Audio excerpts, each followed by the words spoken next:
Hello again and welcome back to March Payne's Midlife Dolly Crisis. And obviously if you've seen the thumbnail or read the title, you know what's coming in this video. I'm going to be unboxing my second Ellowyne Wilde doll. Now don't be fooled, these aren't two different boxes, this is literally the lid of this one. So I have only got the one new doll. So before I actually unbox her, I just wanted to give you a little bit of a backstory. So basically I bought this doll from eBay. She's all the way from Paris, which is very fancy, obviously. Ellowyne Wilde dolls are quite difficult to get hold of in Europe. There aren't that many of them available, and some of them are very highly priced. Now, if I were to buy an Ellowyne Wilde doll from the US through eBay, I would have a lot more choice, first of all. But secondly, I would probably end up paying a lot more than I would have spent on actually purchasing the doll, mainly because the postage can be quite expensive. On top of that, because the doll is coming into the country, I would have to pay a customs charge as well. Basically, it would end up costing me a lot more. So when I've kind of been having a look to see where I can get Ellowyne Wilde dolls from, I've tended to look within the EU. As I say, obviously that means that it's kind of limiting what I'm able to get. So when I saw this one, I was really excited because firstly, she was a very good price. Some of them are very expensive, but this one was quite a reasonable price. She has been removed from her box. She's been on display. So I guess that kind of knocks her down a little bit in price. But generally, these dolls do retain the price that they were bought at, and often they will go for higher. I think because they are limited dolls and they are very much kind of collector dolls. So, I mean, at least that's a good thing. I guess if you see your collection as an investment, then that is great. But, you know, I don't. I basically have a collection which I see as just something that I enjoy having. So yeah, so this one is called Adrift, and I'm going to open the tissue. I have made sure there was a doll in there before shooting this video, so let's open her up here. She got to me pretty quickly as well. It was kind of within a week she got here, so that's pretty good. She's been wrapped very nicely. She comes with a poem, which I'm going to hold up, and if you want to read it, just pause the video and you can have a read. I have actually read that. It's quite fun. Here is the doll. She's in kind of a sort of a modern looking outfit, I would say. Let's remove this. So the first doll that I had, who was Chasing Dreams, I think Chasing Dreams 2, she is wigged. This one has rooted hair. So that's going to be a difference. Her hair is sort of like a deep red, but you'll see that better when I show you her properly. I'm going to get her out of the box and then we'll have a good look at her together. Okay, so here she is out of the box. I will remove the net from her face because obviously, you know, we want to have a proper look at her. But I thought I would show you the stand to begin with. So, unlike the other stand, this one is not telescopic in that you can't adjust it. It's basically just kind of stuck at the same position. This doll was released, I think, in 2008, from what I can tell. I think it was kind of winter of 2008. She was limited edition. I think there were 1,000 of her. This is what she came in. As far as I know, this is complete. So it'd be interesting to see what she's wearing. One of the things that I was very aware of when I was looking at dolls on eBay was I didn't really want to get any which may have staining. So any doll that was dressed in black, I was avoiding, because if they've never come out the box and they've been wearing that outfit for the whole time they've been in that box, you don't know what stainage is going to be on there. With this one, I was not worried about the jacket so much because there is a shirt underneath it and it is a long sleeve shirt. So that didn't worry me. Obviously, it's just something to be aware of if you are looking at purchasing any doll, not just Ellowyne Wilde dolls, you know, online, and whether or not they've been removed from the boxes or not. So, that said, I'm going to put the stand to one side and we'll have a closer look at her. Now, I did really like this outfit, I have to be honest. It gives me sort of academia vibes. She looks like she should be attending Oxford University and riding a bike. I think it's the whole scarf and the blazer and the smart shirt. She does have kind of like khaki cargo pants. So it's kind of a cross between academia and Gap, I would say. She also has sneakers as well, which is interesting because I think she has high-heeled feet. There we go. I think she has high-heeled feet. So it'd be interesting to see how they're constructed, basically, because you don't really get many high-heeled trainers, do you? Let's have a look at her face first, though, because I think that's kind of what everyone's always interested in. So let me take off the net. And as I say, she does have rooted hair, unlike the last one who was wigged. So it feels very nice. It does feel like it has product in it. As I mentioned earlier, she has been on display, so maybe they kind of got the hair how they liked it and sort of gave it a bit of a spritz every now and again. It doesn't feel just too bad. I mean, I don't think I'm gonna bother washing it, certainly not at the moment. I think we're fine with that. I think the face mould is the same as the one that I have. I know there have been variations over the years, but I think this face mould is the same. The only difference with this one is that she's looking to the side, which I like. Also, she has different coloured lipstick, and I think her eyes are also a different colour, which I also liked. I didn't want to get another blonde one, only because, although, you know, the one that I've got is wigged, so I could easily change the hair to something else, I kind of feel like she's kind of a blonde because she came blonde, and her colouring is blonde, and, you know, I didn't want to have two blonde dolls, basically. So, let's have a closer look at her face. There we go. So, she's obviously a very pretty doll. She's got eyebrows which match her hair, which is nice. So they are a kind of... They're dark. I wouldn't say they're the exact same colour, but they certainly go more with her hair colour than having, you know, kind of generic eyebrows. Her eyes, I think, are kind of a green colour. And as I say, they are looking off to the side, which, you know, I love a good side eye, as you know. She has very deep red lips, which I think is nice because it also kind of goes with the hair. And she's also got blusher on her cheeks there. She doesn't have pierced ears, although there is kind of the beginning of a hole there. I can't see it so much on this side. Yeah, there is. It's very faintly there. Now, I did watch a video with Tammy Powley where she got a doll which had kind of the same sort of hole thing, and apparently you can pierce the ears if you would like to. I'm not sure how brave I'm feeling. Maybe if I decide to do it, I will do a video on it. But yeah, she has semi-pierced ears, we'll say. Her hair is glorious. I love this colour a lot. I don't know how it's showing on camera, but it's a really rich, deep, sort of chestnut red, really. It kind of looks, I think it looks browner to me in real life. When I'm looking on the screen of the camera, it does look like a deep red. And when I saw the pictures, the hair did seem redder, I guess, almost like a burgundy.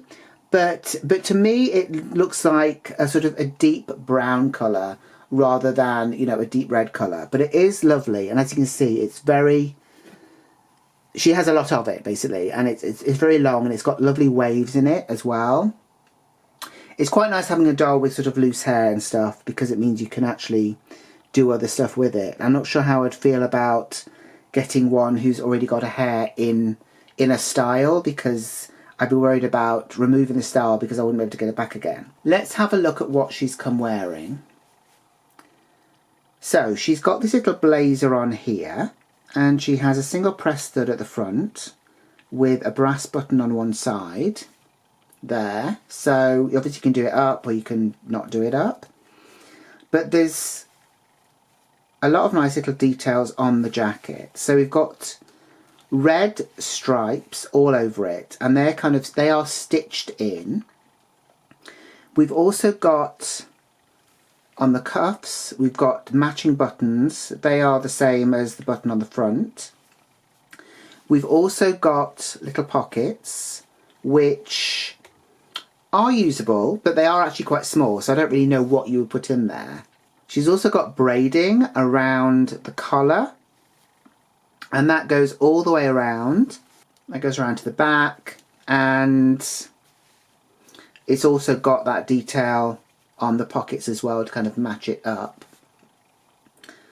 I'm going to remove the jacket now, and we'll have a look and see what's underneath. I did just want to show you the inside of the blazer, because it is all fully lined in there, and obviously there's no kind of raw edges. Everything is stitched up very nicely. It's a lovely quality to it, and it's actually a really nice piece that you could team with lots of other things. That was one of the other things I liked about this outfit, in that it was kind of a more kind of eclectic look, which was kind of put together, rather than this matches this, matches this, matches this. With this, it feels more like real clothes in a way, in that, you know, you could put the blazer with a different skirt, or, you know, a different pair of slacks or trousers or whatever, and obviously there's a shirt there as well which is separate, and you know, you could mix and match basically all the bits, which I thought was quite nice. So that is the blazer. I am going to show you the scarf that she came with as well, while I've got you up close. So, are we going to focus on the scarf? Maybe not. Maybe it might be too much. There we go. Yeah, so there we are. So, it is a striped scarf. It feels almost like a sort of a woven, not like burlap, but kind of fabric woven. Not quite knitted either. We do have some tassels at the end there, and obviously we have lots of different colours in there. And again, this would be a nice piece to be able to match with other things. When I saw the pictures of her with the scarf and everything, she did make me think of Doctor Who. So, and I don't know if you know, but I am a big fan, definitely of the classic series, because it was kind of what I was brought up watching. So that's probably another thing that kind of drew me towards her. So that is the scarf. Here she is with her shirt on. So the shirt again is a very nice piece. It's obviously a blue striped shirt with a really nice sort of high collar at the top there. We have got buttons down the front, and we have the occasional press stud. So there isn't a press stud behind each button. It's basically, there's one at the top, there's one in the middle, and there's one further down at the bottom there. Again, it's another nice piece that would be great with other items of clothing. It's quite fitted actually. So it's got like a dart down the front, and yeah, it's also got darts down the back as well. So it's quite fitted to her, which is also kind of a nice look. There's no buttons or anything on the cuffs, but the cuffs are quite nice because they flare out a bit. So that's quite a nice touch as well. I should just show you, as we're at the cuffs, her hands, because she has got red nail polish. And obviously she has that on both hands. So let's go down to the kind of cargo pants that she's wearing. So we've got a belt here, which is workable, I believe. So that's good. That's another kind of nice accessory for her to have. So that's obviously kind of threaded through the loops of her trousers. And I think there's, let me take this off. I think there might be a press stud at the back of the trousers. We'll also have a closer look at the belt. It's It's very odd having a working belt, I have to be honest. It feels very strange. Obviously it feels very sort of bougie to have a doll with a working belt like this. So obviously we have a metal buckle, and we have the, I don't know what you call that bit, the pin? I don't know. The bit that goes through the holes anyway. And then we've got the length of the belt with the holes in the other side. This is kind of like a patent leather type of material, but obviously it's like a fabric. It's, you know, it's a pleather rather than actual leather. But that's nice. Again, another piece that you can reuse on something else. So here are the cargo pants that she obviously got from Gap. There is pocket details on the side. The pockets are real, so you could put something in there. The only thing is that the pocket flap is kind of sewn on either side, so although you can get to the pocket, you might have difficulty kind of taking things in and out very easily. There's also button detail on the little pocket there, and sort of pleating as well. It's actually really nicely made. It almost looks like, you know, a person's real life clothes. We've also got working pockets on the front as well, on either side. I like the shape of them on her, actually. They kind of cinch in at the waist, and they kind of come out a bit on the thigh. They feel almost like, a bit like sort of a jodhpur shape, almost. If they were kind of cinched more, I suppose, around the ankles, or, you know, if they tapered in more. But obviously I don't know if you were to get them on and off then. But yeah, so that is those. They've also got a detail down the front of some stitching there. At the back, they have got a press stud here. So we will just remove this a second, because I don't know what kind of pants they come with, if they come with any. Okay, so she doesn't have any knickers on. The girl that I had previously, who was Chasing Rainbows, she had a kind of pair of meshy knickers. Sorry, gauzy knickers. That was the word I used. Yeah, she's got some gauzy knickers on. This girl doesn't have any, but that's fine. So yeah, so that is the trousers. So then if we go further down, we've got these amazing kind of Converse type shoes, really. So she doesn't have anything on her feet. She doesn't have socks or stockings or anything like that. As I say, I'm just going to get this off because I think she has high-heeled feet. Yes. So her high-heeled feet are the same as the other Ellowyne that I've got. Basically, her body will be the same. Her posability, as far as I'm aware, will be the same. She also has a pedicure as well, so that is bright red, like her nails on her fingers. So they're quite nice and detailed there. Let's have a look at the shoe. So this is coming off a bit actually by the looks of it, but I can just glue that back on. Obviously, I mean, she's 2008, so she's not quite 10 years old. Yes, she is. My maths isn't very good. So yeah, she is 16 years old and never been kissed. But, so yeah, I guess after 16 years, you know, there might be a little bit of a wear and tear. And she was on display. You wouldn't be able to tell. She doesn't look sort of faded or anything like that. Her lipstick and makeup is very vibrant still. But yeah, it's just started to come off at the back. But I could easily glue that back on. The shoes are actually really nicely made. So there's kind of like rubber here on the sole. There is kind of a toe cap here. This is more kind of like a pleather material at the front there. The sort of canvas fabric section of the shoe is sort of a blue, white and light blue tartan, which is quite cute. And there's also real laces, so I'll have fun trying to tie those. So that's real laces there. And obviously it's kind of like a high top. There is a bit of glue seepage here as well, but that's kind of fine as well. That's not a problem. But yeah, obviously she has 2 shoes. I'm just showing you the one that I took off. So that is that one. So I am going to get her back dressed up in her outfit. I might bring my other girl out so we can have a look at them side by side. And yeah, we'll have a fine look at her as well. Okay, so here are the 2 Ellowynes together. I have to be honest, it was a bit of a struggle trying to get the blazer back onto Ellowyne. I'm going to have to think of some different names really, aren't I? It was a bit of a struggle getting the blazer back on. I think the arms are quite tight. I think you can remove the hands.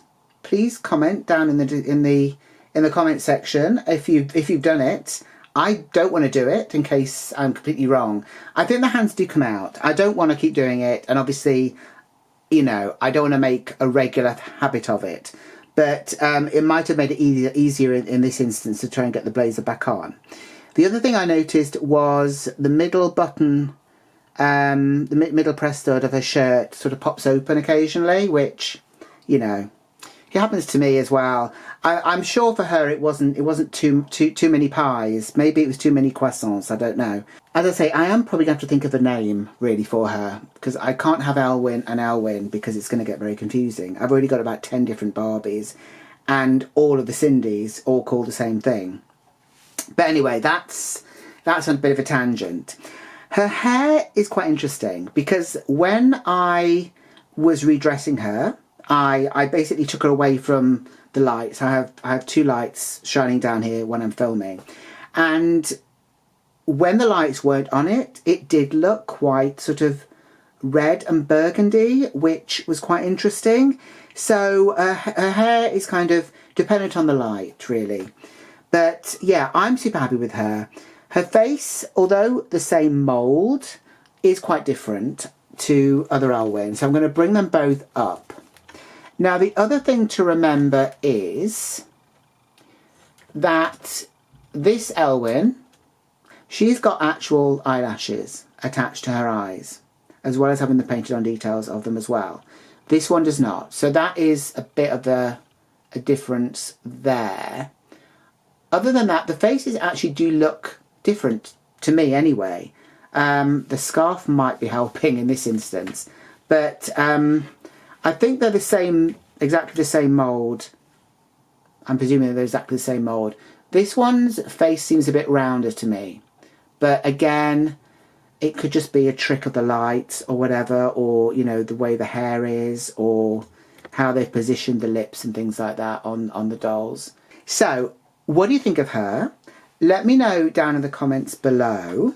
Also, if you already have this doll, she's called Adrift, by the way. Hopefully I mentioned that earlier. Let me know how you got on with her, and if you restyled her, and, you know, any kind of little tips and things like that.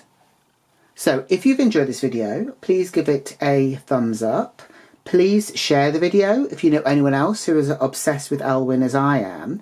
And please subscribe if you haven't done so already. And I will see you in the next video. So until then, from me and from the 2 Ellowynes, take care. Bye.